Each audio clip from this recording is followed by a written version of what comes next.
नमस्कार, आप देख रहे हैं न्यूज 24। आपके साथ मैं हूं अभिलाषा पाठक। इस वक्त की बड़ी खबर आपको बता दें, रिया के घर पुलिस पहुंची है।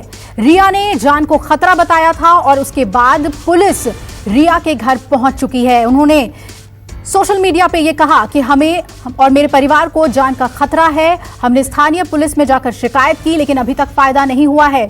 हमने अपने जान के खतरे को लेकर जांच एजेंसियों को भी बताया कि हमें सुरक्षा मुहैया कराई जाए, लेकिन कोई फायदा नहीं हुआ। लेकिन ये तस्वीर आप देख रहे हैं जब मुंबई में रिया के घर पुलिस की टीम पहुंच गई है। सीधा रुख करते हैं मुंबई का। संकेत पाठक मेरे सहयोगी जुड़ रहे हैं ज्यादा जानकारी के साथ। संकेत, जानना चाहेंगे आपसे कि वहां अभी पुलिस की टीम पहुंच गई है, रिया ने जान को खतरा बताया था, क्या कुछ वहां पर चल रहा है?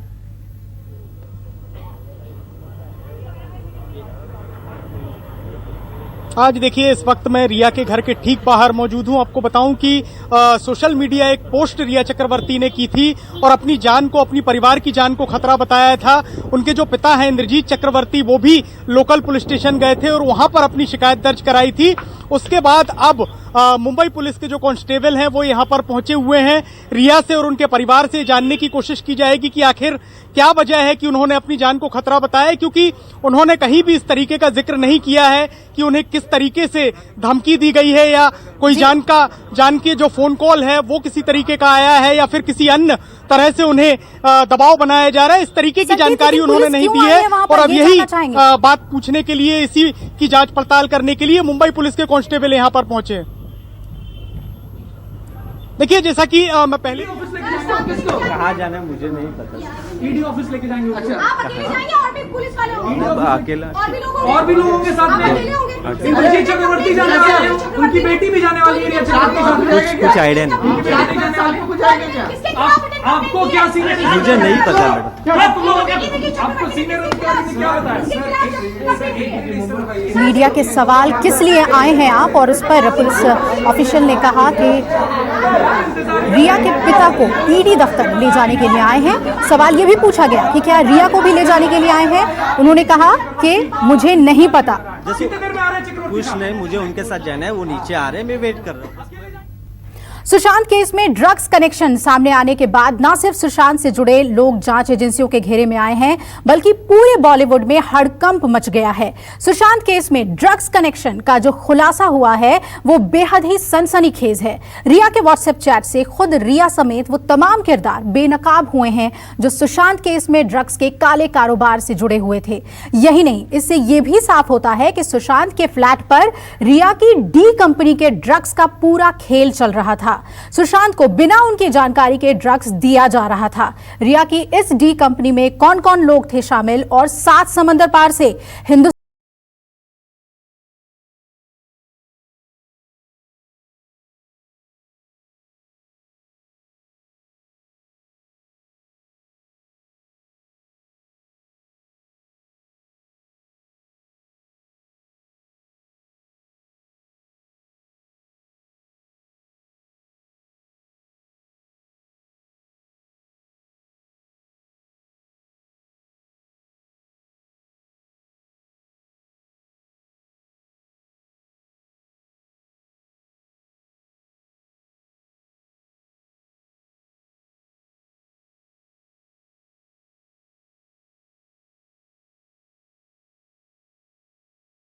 पहले मुंबई पुलिस और बिहार पुलिस ने सुशांत की मौत की जांच शुरू की, फिर ईडी ने मनी लॉन्ड्रिंग के तहत अपनी पड़ताल शुरू की। इसके बाद सुशांत की मौत की गुत्थी सुलझाने के लिए सीबीआई की एंट्री हुई। सीबीआई पिछले हफ्ते भर से मुंबई में ताबड़तोड़ जांच कर रही है और अब नारकोटिक्स कंट्रोल ब्यूरो। इस केस में ड्रग्स का कनेक्शन सामने आने के बाद नारकोटिक्स कंट्रोल ब्यूरो भी एक्टिव हो गया है। एनसीबी हर उस शख्स की जांच में जुट गया है जिसका कनेक्शन सुशांत की गर्लफ्रेंड रिया चक्रवर्ती के साथ ड्रग्स को लेकर है। गौरव आर्या संभावित ड्रग्स पेडलर, जया साहा रिया की talent manager, Samuel Miranda Sushant का हाउस मैनेजर, शौविक चक्रवर्ती रिया का भाई, दीपेश सावंत सुशांत का हाउस स्टाफ। ये वो तमाम लोग हैं जो रिया और सुशांत से जुड़े हुए थे और अब इनके बीच ड्रग्स कनेक्शन को लेकर हैरान करने वाला सच सामने आया है। रिया के व्हाट्सएप चैट में इन तमाम लोगों का जिक्र है जिसमें ड्रग्स को लेकर बातचीत की गई है।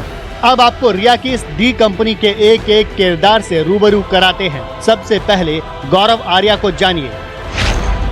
गौरव आर्या संभावित ड्रग्स पेडलर है और 2016 से रिया के संपर्क में था। बताया जाता है कि रिया के भाई शौविक को भी गौरव अच्छे से जानता है। कई पार्टियों में गौरव को शौविक के साथ देखा गया है। सूत्रों की माने तो गौरव जया साहा को भी जानता है। गोवा के अंजना बीच पर गौरव का होटल का कारोबार है। गौरव के कई ड्रग्स माफियाओं के संपर्क में होने की बात कही जा रही है। मुंबई में भी कई बॉलीवुड हस्तियों से गौरव का संपर्क है। रिया का जो व्हाट्सएप चैट सामने आया है उसमें रिया चक्रवर्ती गौरव से MDMA ड्रग्स की मांग करती दिखाई दे रही है। अब बात रिया की ड्रग्स कंपनी के दूसरे किरदार की। नाम जया साहा। जया एक बड़ी इवेंट कंपनी की कोऑर्डिनेटर है। रिया की टैलेंट मैनेजर भी है जया साहा। जया बड़े बड़े फिल्मी सितारों का इवेंट ऑर्गेनाइज करने का काम देखती है। सुशांत का काम भी जया ही देखती थी। बॉलीवुड के कई बड़े सितारों से जया के गहरे संबंध बताए जा रहे हैं। रिया के ड्रग्स चैट में जया का नाम भी शामिल है, जिसमें जया रिया से कह रही थी कि चाय, कॉफी या पानी में 4 बूंद डाल दो और फिर उसे पीने दो। इसके बाद 30 से 40 मिनट दो, असर दिखाई देने लगेगा। ड्रग्स कनेक्शन में नाम सामने आने के बाद जया से ईडी पूछताछ कर रही है। पिछले दिनों करीब 7 घंटे तक ईडी ने जया से पूछताछ की थी। उससे पहले जया से मुंबई पुलिस भी पूछताछ कर चुकी है।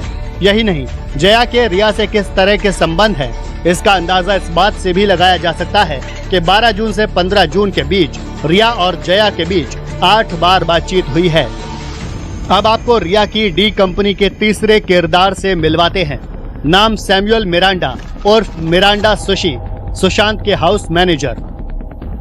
रिया के व्हाट्सएप चैट में जिस मिरांडा सुशी के नाम का जिक्र है, यानी रिया से जिस मिरांडा सुशी ने ड्रग्स को लेकर बातचीत की थी, वो कोई और नहीं बल्कि सैमुअल मिरांडा ही है, क्योंकि दोनों का मोबाइल नंबर एक ही है। रिया के साथ सुशी का ये ड्रग चैट अप्रैल से मई 2020 के बीच का है। बताया जाता है कि सुशी भी ड्रग अरेंज करने और सुशांत को ड्रग्स देने का काम करता था। अब रिया की डी कंपनी के चौथे किरदार से मिलिए। नाम शौविक चक्रवर्ती, रिया का भाई। सुशांत केस में रिया का भाई शौविक चक्रवर्ती शुरू से ही जांच एजेंसियों के रडार पर है। पुलिस से लेकर ईडी तक और अब सीबीआई से लेकर एनसीबी तक शौविक से पूछताछ में लगी हैं। शौविक रिया के साथ सुशांत के फ्लैट में भी रहता था। यही नहीं, रिया और सुशांत के साथ शौविक भी यूरोप टूर पर गया था। रिया के साथ सुशांत की कंपनी में भी शौविक डायरेक्टर है। रिया की डी कंपनी का 5वां किरदार दीपेश सावंत। दीपेश सावंत सुशांत के घर का केयर टेकर था। दीपेश मुंबई के चेंबूर इलाके में रहता है। बताया जा रहा है कि रिया के एक चैट में दीपेश ड्रग्स और गांजे के 2 बैग लाने की बात कर रहा है, वो भी बदलापुर से, जो कि चेंबूर से करीब 80 किलोमीटर दूर है। सुशांत केस में ड्रग्स कनेक्शन में ये 5 किरदार अब तक सामने आए। बताया जा रहा है कि ये सब के सब रिया के राजदार हैं, जो रिया के कहने पर ही काम करते थे। अब आपको बताते हैं कि हिंदुस्तान में ड्रग्स का कारोबार कैसे चलता है, कैसे 7 समंदर पार से ड्रग्स हिंदुस्तान पहुंचता है। अफगानिस्तान नशे के कारोबार का पूरी दुनिया में बहुत बड़ा अड्डा है। सिर्फ अफगानिस्तान में ही दुनिया की 80% अफीम पैदा होती है। अफीम से ही बड़ी तादाद में हेरोइन बनाई जाती है। इतना ही नहीं, अफगानिस्तान कोकीन का भी बहुत बड़ा सप्लायर है। दरअसल कोकीन लैटिन अमेरिका से मैक्सिको और यूरोप से बल्कान रूट होते हुए अफगानिस्तान आती है। अफगानिस्तान आने के बाद दुनिया के सबसे महंगे नशे को ईरान के रास्ते खाड़ी देशों में और पाकिस्तान के रास्ते बर्मा, थाईलैंड, भारत, नेपाल और बाकी एशियाई मुल्कों में बेच दिया जाता है। नारकोटिक ड्रग्स के इलीगल ट्रेड की बात की जाए तो इसमें जो मेन जो ड्रग्स हैं वो है मैन्युफैक्चरिंग ड्रग्स में आता है हेरोइन, जिसे आप लोग स्मैक भी बोलते हैं, और दूसरा है हशीश यानी चरस। ये जो मेन ये जो ड्रग्स हैं ये दुनिया में जो अच्छी क्वालिटी की जो होती हैं वो अफगानिस्तान में प्रोड्यूस की जाती हैं, और वो क्वालिटी की ड्रग्स हैं वो वाया पाकिस्तान इंडिया में इलीगली लाई जाती हैं। सुशांत केस में ड्रग्स कनेक्शन सामने आने के बाद अब ये केस एक नया मोड़ ले चुका है। बात सुशांत की मौत से शुरू हुई थी, लेकिन अब नशे के कारोबार का एंगल आने के बाद पूरा बॉलीवुड एक बार फिर संदेह के घेरे में है, जिसकी जांच एनसीबी शुरू कर चुकी है। ऐसे में देखना होगा कि सुशांत की मौत की मिस्ट्री कब तक सुलझ पाती है। मुंबई से दीपक दुबे के साथ ब्यूरो रिपोर्ट, न्यूज़ 24। तो 5 किरदार और रिया की डी कंपनी, काफी कुछ इसमें पेच उलझा हुआ नजर आ रहा है। ये जो ड्रग कनेक्शन सामने आ रहा है, इस पर हम चर्चा करेंगे। हमारे साथ खास मेहमान जुड़ रहे हैं और मेरे 2 सहयोगी मुंबई से जुड़ रहे हैं, दीपक दुबे, और ठीक रिया के घर के बाहर से संकेत पाठक हमारे साथ जुड़ रहे हैं। खास मेहमान हमारे साथ doctor MC Mishra, farmer director AIIMS, हमारे साथ जुड़ रहे हैं, और वेद भूषण जी हैं, रिटायर्ड पुलिस ऑफिसर। आप दोनों का बहुत बहुत स्वागत है सर। पहले दीपक, अपडेट के लिए मैं आपके पास आना चाहूंगी कि नारकोटिक्स कंट्रोल ब्यूरो अपनी जांच में कितना आगे बढ़ा है। दीपक, संकेत भी हमारे साथ जुड़े हुए हैं। संकेत, आपसे जानना चाहेंगे कि ये जो पूरा ड्रग कनेक्शन सामने आ रहा है और ड्रग्स लेने की बात आ रही है, अलग अलग ड्रग्स की, जो व्हाट्सएप एक्सर्प्ट्स हैं, उसके ऊपर जांच को किस तरह से एनसीबी आगे बढ़ा रहा है?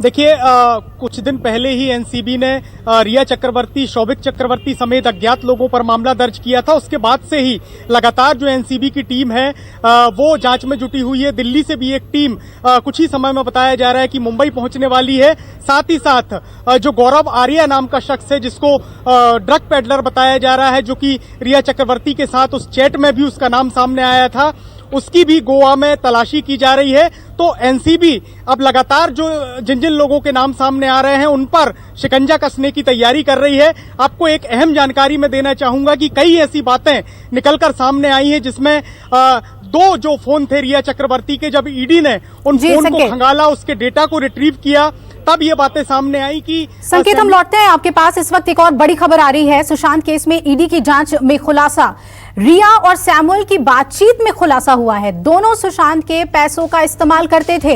रिया ने सैमुअल से सुशांत का एटीएम पिन लिया था। तो रिया और सैमुअल की बातचीत में यह खुलासा सामने आया है कि दोनों ही पैसा लेते थे। तो दीपक हमारे साथ जुड़े हुए हैं। दीपक, कॉल डिटेल्स बहुत कुछ कह रही हैं अब।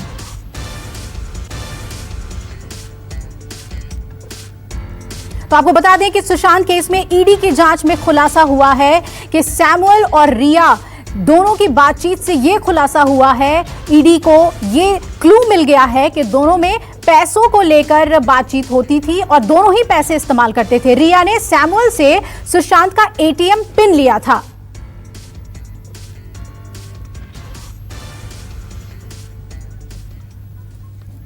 इस पर हम और ज्यादा जानकारी लेंगे, लेकिन जो ड्रग कनेक्शन जिसकी हम बात कर रहे हैं उस पर हम चर्चा को आगे बढ़ाते हैं। सबसे पहले वेद भूषण जी, आपसे समझना चाहेंगे हम, जिस तरह के ड्रग्स का जिक्र व्हाट्सएप चैट में हमें देखने को मिला है, और वो जो 5 किरदार जो पूरी तरह से एक्टिव बताए जा रहे हैं, ड्रग पेडलर्स का भी नाम आ रहा है, जिसपे एनसीबी अब आगे बढ़ रही है, ये कितना अहम रोल हो सकता है? और क्या ड्रग का कनेक्शन सुशांत की मौत से जुड़ा हुआ देख सकते हैं हम? जांच एजेंसी अब इस एंगल पे गंभीरता से काम करेगी?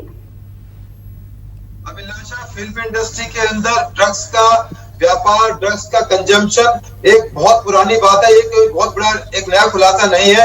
आपको ध्यान होगा, ममता कुलकर्णी और उनके जो हस्बैंड थे सोफॉर्ड 2000 करोड़ रुपए के एक स्कैंडल के अंदर फंस गए थे। उसके अलावा श्रीदेवी की मौत हुई थी, जिसके बारे में कहा गया था वो नशे में थी, वो बाथटब में दुबई में डूब के मर गई। इस तरह बहुत सारा जो फिल्म इंडस्ट्री का एक कनेक्शन रहा है इसके साथ में। अभी जो आप ड्रग्स का नाम ले रही थी, MDMA, नॉर्मली क्या है, जो ड्रग्स है, हीरोइन, चरस, गांजा, अफीम, इसमें की एक नॉर्मल ड्रग्स है। पर अब जो ट्रेंड हुआ है वो केमिकल ड्रग्स को एक कॉम्बिनेशन के साथ में बनाना। इलीगल फैक्ट्रीज पूरे वर्ल्ड के अंदर बनाती है, ड्रग्स को बनाती है, और इसका जो कंजम्पशन है, क्योंकि ये एक ऐसी इंडस्ट्री है जिसके अंदर चमक दमक और नाच गाना थिएटर सब कुछ होता है। जी, बिल्कुल। तो ये एक तरह से बॉडी को और माइंड को अलग कर देती है। इस तरह की जो बॉडी और माइंड को अलग कैसे कर देती है, ये समझना बेहद जरूरी है MC मिश्रा जी, क्योंकि एम्स भी अब इस मामले में जांच को देख रही है, और एम्स की तरफ से ये कहा भी गया कि हत्या के एंगल को भी नकारा नहीं जा सकता है, उस लिहाज से भी CBI जांच को आगे बढ़ाए। आपने एक एक्सर्प्ट देखा होगा व्हाट्सएप में, जिसमें साफ तौर पर कहा जा रहा है कि इतना ड्रग्स दे दो, असर देखो। क्या एक व्यक्ति जो बिल्कुल होशो हवास में है, प्रोफेशनली काम कर रहा है, एक्टिव कर रहा है, उसको अगर थोड़ी थोड़ी मात्रा में कोई ड्रग्स दिया जा रहा है किसी के द्वारा, तो क्या उसे समझ में नहीं आएगा कि उसके शरीर में, उसके जहन में क्या बदलाव हो रहे हैं? देखिए, जब आदत पड़ जाती है किसी चीज की तो फिर वो बदलाव आए भी तो भी वो एक्सेप्टेबल होते हैं। और अगर ड्रग्स का कहीं रोल है तो उसमें यही है कुछ सिडेशन करके और उनको फिर आपने लटका दिया। तो ये यही मुद्दा शुरू से है कि क्या ये सुशांत ने अपने को खुद हैंग किया या ड्रग्स के इन्फ्लुएंस में, सिडेटिव्स के इन्फ्लुएंस में उनको लटकाया गया। लेकिन जो भी उनका ब्लड लिया होगा मुंबई पुलिस ने और विसरा जो एनालिसिस हुई है उसमें कुछ ऐसी बात अभी तक सामने आई नहीं है। सर, जो विसरा रिपोर्ट जो होती है, क्या जब विसरा की जांच होगी तो क्या उसमें ये रिफ्लेक्ट कर जाएगा कि पर्सन को कोई सेडेटिव्स दिए गए थे या नहीं, या वो ड्रग एडिक्ट था या नहीं? नहीं, ड्रग एडिक्ट का तो नहीं पता लगेगा, वो तो ब्लड से पता लगेगा कि क्या वो under the influence of drugs थे, वो तो ब्लड से पता लगेगा।